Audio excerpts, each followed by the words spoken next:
આજે આપણે બનાવશું કઢી અને પુલાવ. પુલાવ ભાત આપણે ડાયરેક્ટ કુકરમાં જ બનાવશું. તેના માટે કુકરમાં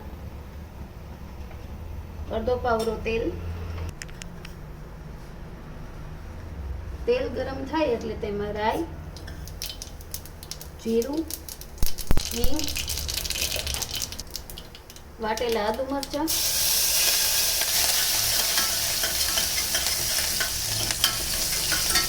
આદુ મરચાં 1 મિનિટ સતડાય પછી આપણે તેમાં શાકભાજી નાખશું. ગાજર, ફ્લાવર, વટાણા અને બટેટા 4 વસ્તુ લીધી છે મેં.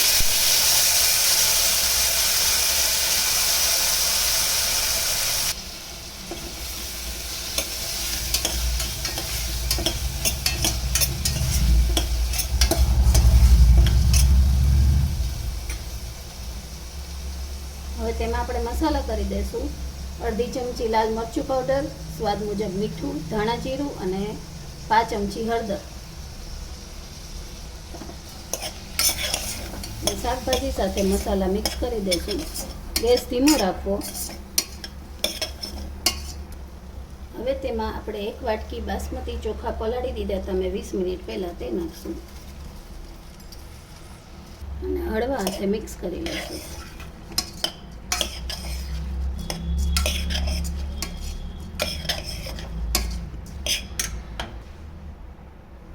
અને તેમાં આપણે હવે પાણી નાખશું જરૂર મુજબ. 1 વાટકી ભાત લીધા હતા તો આપણે 1.5 વાટકી પાણી નાખશું.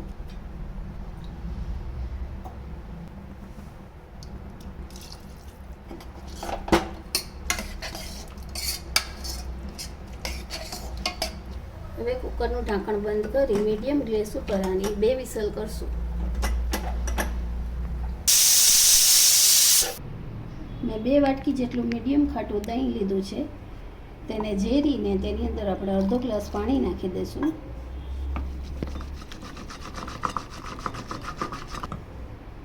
હવે તેમાં 2 ચમચી ચણાનો લોટ ઝેરી લેવું.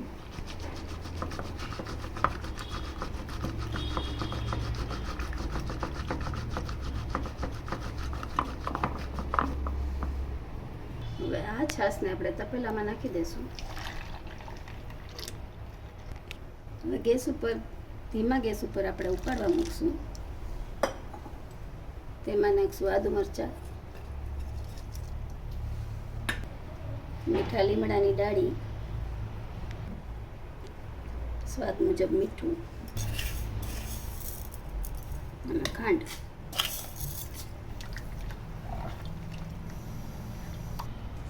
હવે આપણે એક વઘારિયામાં 1 ચમચી ઘી નાખશું.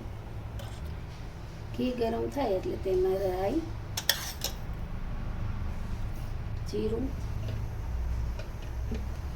અને હિંગ નાખશું.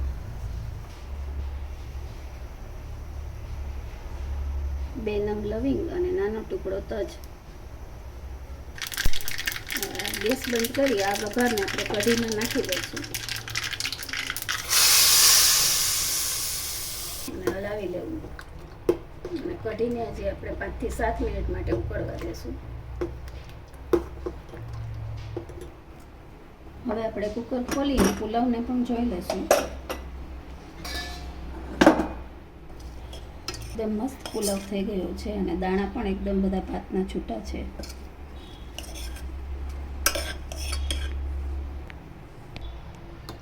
હવે આપણી કઢી પણ થઈ ગઈ છે. છેલ્લે તેમાં નાખશું આપણે કોથમરી.